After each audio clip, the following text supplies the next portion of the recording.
Thank you, Srini. Appreciate the invite to this event. Nike, thank you for bringing Ivanti to Hyderabad. Thank you to Srini and you for making this happen. Um, Ram, I know you are from Chennai, but thank you for ensuring that this wonderful opportunity came our way. Jayesh Garu, thank you for introducing me to Ivanti. Good to see you, Raymond Peter, sir. Been a while.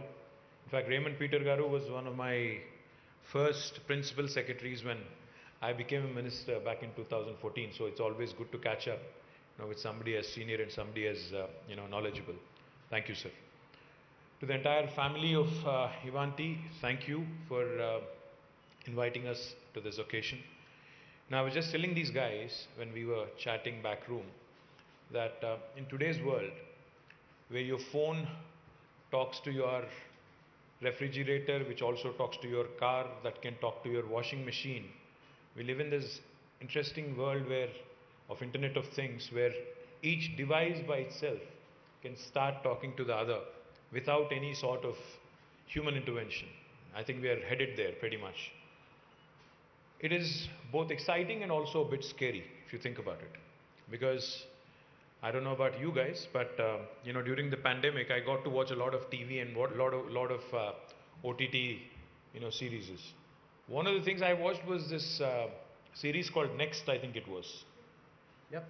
Scary it was. Trust me, because there are devices which are, of course, which of course can communicate back to you, but which also apparently can start, building on your behavior, building on your thinking, building on your speech pretty much, and even can possibly read and predict what you would be doing next, which is pretty scary if you ask me.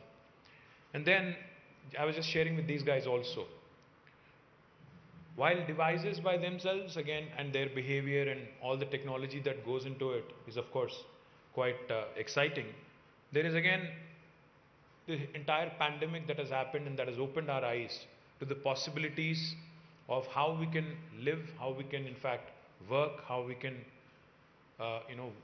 coexist with each other in spite of in a virtual world.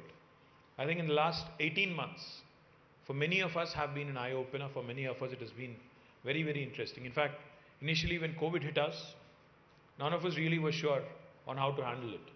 But then when we all started working from home, and when we realized that the reliability of networks and the reliability of broadbands that we use is quite decent, and we can definitely give the output that is required, I think many organizations have started encouraging it.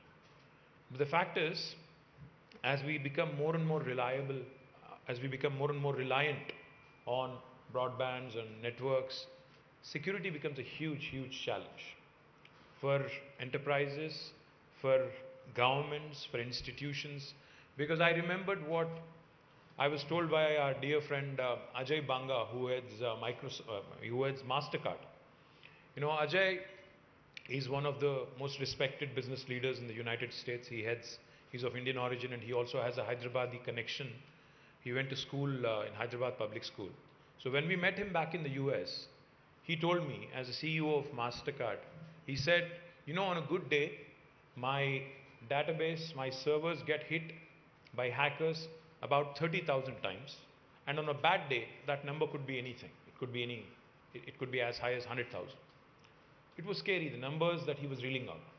And when Srini was just talking about security and hackathons and hackers and all kinds of possibilities, and how, in fact, when Nike was mentioning that 200 million devices, is it? 200 million devices are being protected by your software, from malware. These are scary numbers, because as you know, politicians, our phones are constantly looked into, I'm sure. There are people of different hues and shades, cutting across the political spectrum, who are wanting to know exactly what my strategies are, what my political strategies are, etc. In winning elections, in contesting, in competing, etc., etc.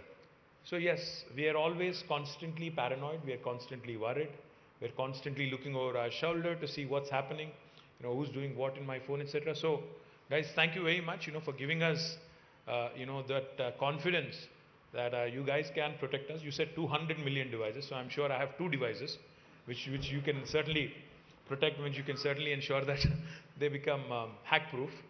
I doubt it though, but nevertheless. And secondly, what was heartening coming from Srini and Nike was, as a state, we came out with our cyber security policy long time back. In fact, I think it was 6 years ago, Jayesh. 2016, I think it was 5 years ago.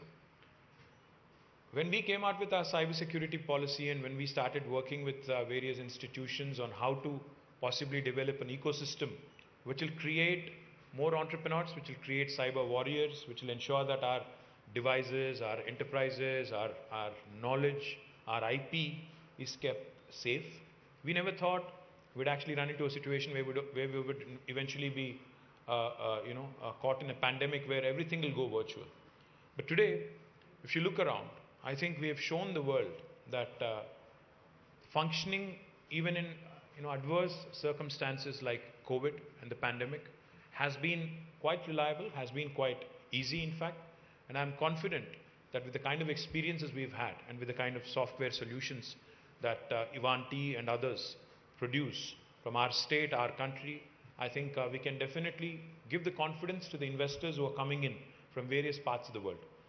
See, I was just telling these guys that we have some of the best technology companies in the world and they've all made Hyderabad their home. If you look at the top 5 most valued tech companies, all 5 of them, without an exception, have made Hyderabad their second largest base outside of their headquarters. The Apples, Googles, Amazons, Facebooks, Microsofts, Uber, Salesforce, Novartis, the list goes on. In fact, Micron, a huge list of marquee players have made Hyderabad their destination for research and development. What's exciting is, like Srini said, Hyderabad is no more the back office. We take a lot of pride in providing amazing talent pool, amazing think force, which can innovate, which can come out with world-class solutions, which can actually give solutions to the rest of the world as well. And I do hope the numbers that Nike gave us, Ivanti, she said, will grow to 2,000. I hope Nike, that 1,000 will be based in Hyderabad only out of those 2,000. You told me that your parents live in Hyderabad, Srini has a Hyderabad connect, of course Ram has a Hyderabad connect.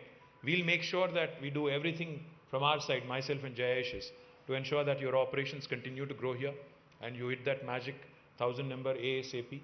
And I would also like to request you, you mentioned a hackathon with about 1,000 along with our COE and Shriram Garu here. You said 1,000 youngsters would be participating. I think we would also want to be a part of, in fact the government will be a part of this effort. We would want to initiate and we would want to bring in more and more people on board, because crime is also changing as we speak.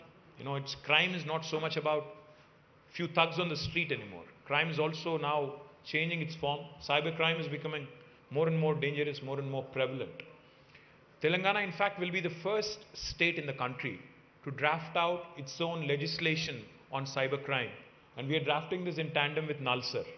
And we would be happy to share a draft with, or draft legislation to you guys. Possibly you can advise us because you seem to know a lot of what goes on in the US, Homeland Security and other institutions which are far more experienced. So please advise us, please guide us, because I think once we start with this legislation, when we start understanding how to enforce it, understanding how to prevent cybercrime from happening, I think we would again become a pioneer in the entire country. Because as I know that recently when the IT Standing Committee of Parliamentarians visited Hyderabad, they had told us that there is no national cybercrime or cybercrime legislation or policy. So possibly Telangana's policy will become the beacon, will become the guiding light for the rest of the country as well. So therefore I think more and more inputs coming from you guys would really help all of us. And also tell us, also guide us, how can we build a more robust ecosystem of more and more enterprises in this space, making Hyderabad their home.